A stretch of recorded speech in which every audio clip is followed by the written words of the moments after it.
Hello, hi, welcome to my channel. So today I'm going to be cooking egusi soup. Yes, if you have been searching for lumpy egusi soup, you have just found what you've been looking for. So make sure you watch this video till the end. I'll be listing all the ingredients I'm using for this soup in the description box.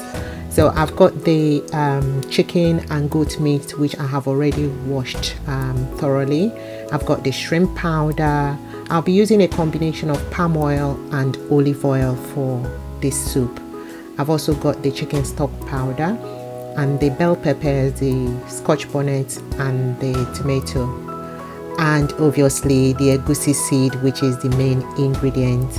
I've got pumpkin leaves, which is Ugwu. I've washed that and sliced it nicely as well. I've got the smoked fish, stockfish and assorted meat that I'll be using for this recipe. And I've got Ogiri. So if you don't like Ogiri, this is optional.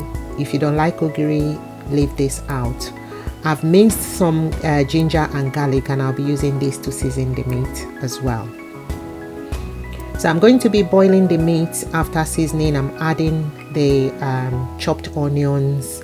The salt will be going in, the chicken stock powder, the ginger and garlic paste that I made earlier will be going in to season this meat.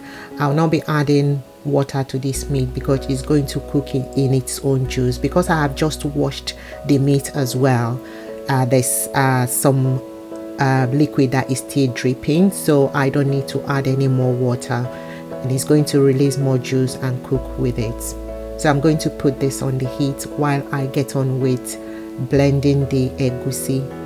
So I'm going to blend the egusi seed. This is a dry blend, so I'm going to blend this egusi into powder, and I'll be doing this in batches because the dry blender can only take small amount of the egusi seed. So I've blended the egusi seed into powder, and I'm going to set this aside while I get on with blending the onions. So these onions, I'm not adding water to it because onions already have some amount of liquid in it. So I've blended this and I'm pouring it into the egusi powder to form a paste. So it's going to form a soft paste. I'm going to level the top of it and put it in the microwave to cook for 10 minutes. So while that is cooking, I'm getting on with blending the bell pepper, the scotch bonnet and the tomato. I'm going to put this on the heat to cook down the liquid. So the egusi has cooked for 10 minutes and it has formed a medium paste.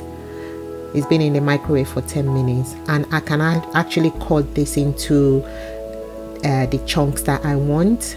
So it's easy to cut it because it's still in medium paste form. And make sure your egusi doesn't dry up in the microwave. So the meat has been cooking for a while and it has released more juice. So I'm going to set it aside and I'll be using this later. So the peppers and tomatoes have also cooked down, so the liquid has reduced, and I'm going to be adding the palm oil and the olive oil. So I'm actually using one soup spoon of palm oil and a quarter soup spoon of olive oil. I don't like putting too much oil because the meat will release oil as well. As you know, meat has fat. I usually don't like too much oil in my soup. So it has been cooking for 1 minute now, and I'm going to add the chicken, the meat with the stock. So the chicken, the goat meat and the stock, everything is going into the sauce, and I'm adding more water because the stock from the meat wasn't enough. I've also added the stockfish and the assorted meat at this stage, and I'm going to add the ogiri and the shrimp powder. Once this is done, I'll cover it and leave it to cook for about 3 minutes.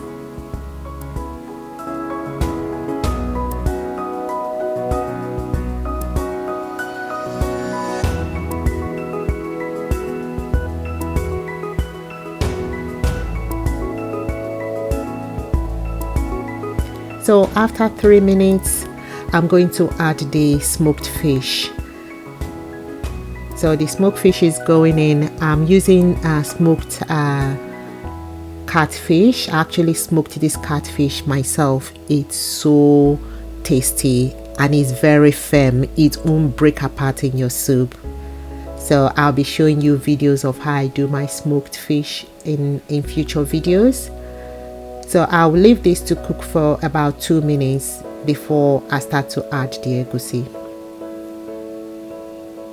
So after 2 minutes, I'm adding the egusi. So the chunks of egusi is going in, and as the egusi is soaking up the juice of the soup, I'm going to be cutting it into the sizes that I want as well. I like a mixture of large lumps of egusi and smaller lumps of egusi. So just be aware that if you don't cut up this egusi lumps, it will remain this size in your soup. So make sure that you cut it into the size of lumps that you prefer. So like I said, I like a mixture of lump sizes, but it's very, very lumpy, and it will remain this size. Trust me guys, it will remain this size. And as it soaks up the juice, when you're eating the egusi, you're chewing it, it's so nice. So I'm going to add the vegetables now. The ugu is going in, and I'm going to leave this to cook for 3 minutes. That's because ugu is a hard vegetable, so I'm going to leave it to cook for 3 minutes. If I was using spinach or any other soft vegetable, 1 or 2 minutes is just enough. So as you can see, the egusi is still quite lumpy and is still intact. You can see that. I hope you've enjoyed watching this video.